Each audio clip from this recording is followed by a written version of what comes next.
नमस्कार।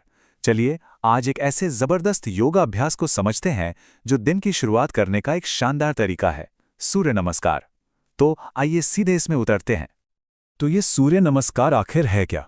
देखिए, ये 12 योगासनों की एक बहुत ही खूबसूरत सीरीज है। मतलब एक के बाद एक आसन ऐसे जुड़ते हैं जैसे कोई डांस चल रहा हो। और सबसे अच्छा असर तब होता है जब इसे सुबह सुबह खाली पेट किया जाए। ये पूरा का पूरा क्रम ना 2 हिस्सों में बटा हुआ है। पहले हिस्से में हम देखेंगे आसन 1 से 7 जो हमें स्टैंडिंग पोजीशन से धीरे धीरे मैट की तरफ ले जाते हैं।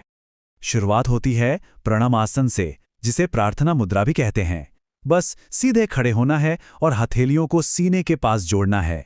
ये सिर्फ एक आसन नहीं है, बल्कि एक तरह से मन को शांत करके आगे के अभ्यास के लिए तैयार होने का तरीका है। अच्छा, अब प्रार्थना मुद्रा से हम आगे बढ़ेंगे दूसरे आसन की तरफ, हस्त उत्तानासन, जिसमें हम शरीर को ऊपर की ओर स्ट्रेच करते हैं। यहाँ पर एक गहरी सांस अंदर लेते हुए दोनों हाथों को ऊपर उठाना है और हल्का सा, बस जरा सा पीछे की तरफ झुकना है। और हाँ, नजर ऊपर की तरफ रखनी है। एक अच्छा सा खिंचाव महसूस होगा। ठीक है, तो पीछे झुकने के बाद अब हम इसी फ्लो में आगे बढ़ते हैं पादहस्तासन की तरफ, जिसमें शरीर को आगे की तरफ झुकाया जाता है। अब सांस छोड़ते हुए आराम से आगे झुकना है। कोशिश करनी है कि हाथ जमीन या पैरों को छुएं और सिर घुटनों के पास आ जाए। कोई जोर जबरदस्ती नहीं, जितना आराम से हो सके। चौथा आसन है अश्व संचालन आसन। इसमें अपना दायां पैर पूरा पीछे ले जाना है और बाएं पैर को आगे मोड़कर रखना है। सिर को ऊपर उठाकर एकदम सामने देखना है।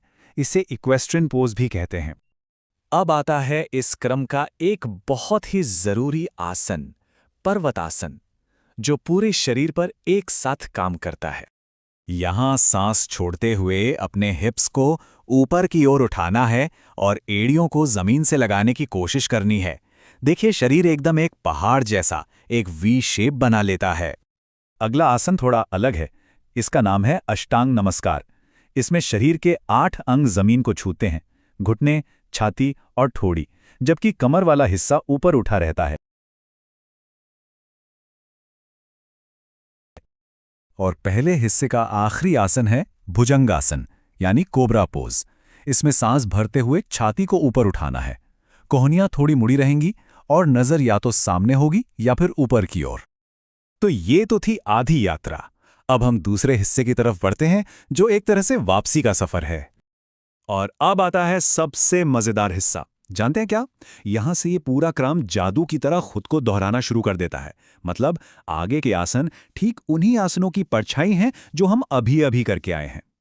जरा देखिए, आसन नंबर 2 यानी हस्त उत्तानासन और आसन नंबर 11 दोनों बिल्कुल एक जैसे हैं, है ना?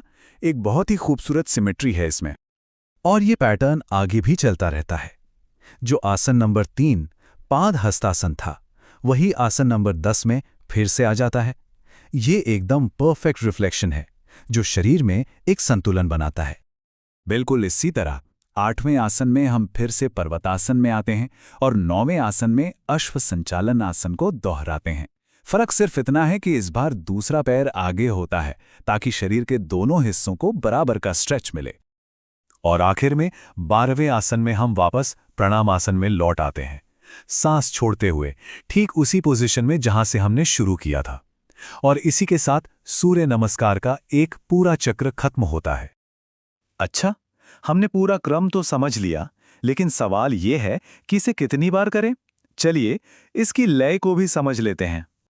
देखिए, अगर कोई अभी शुरू कर रहा है तो 5 से 6 बार इसे दोहराना भी काफी अच्छा है। और फिर जैसे जैसे प्रैक्टिस बढ़ती जाएगी, इस गिनती को 12 से 24 बार तक भी ले जाया जा सकता है। तो अब सबसे जरूरी सवाल पर आते हैं, ये सब क्यों करें? आखिर क्यों इतना जरूरी है ये अभ्यास? चलिए इसके फायदों पर भी एक नजर डाल ही लेते हैं। देखिए, इसके फायदे सिर्फ शरीर तक ही सीमित नहीं हैं। ये पूरी बॉडी के लिए एक कंप्लीट वर्कआउट है। वजन को कंट्रोल करने में मदद करता है, पाचन सिस्टम को मजबूत बनाता है, मन को एक गहरी शांति देता है, और तो और शरीर की बीमारियों से लड़ने की ताकत यानी इम्यूनिटी को भी जबरदस्त बूस्ट देता है। अगर एक लाइन में कहना हो तो ये अपने दिन की शुरुआत करने के लिए एक कंप्लीट फिजिकल और मेंटल रीबूट बटन की तरह है। तो फिर इस कमाल के एनर्जी से भर देने वाले अभ्यास को अपनी सुबह का हिस्सा बनाने के बारे में क्या ख्याल है?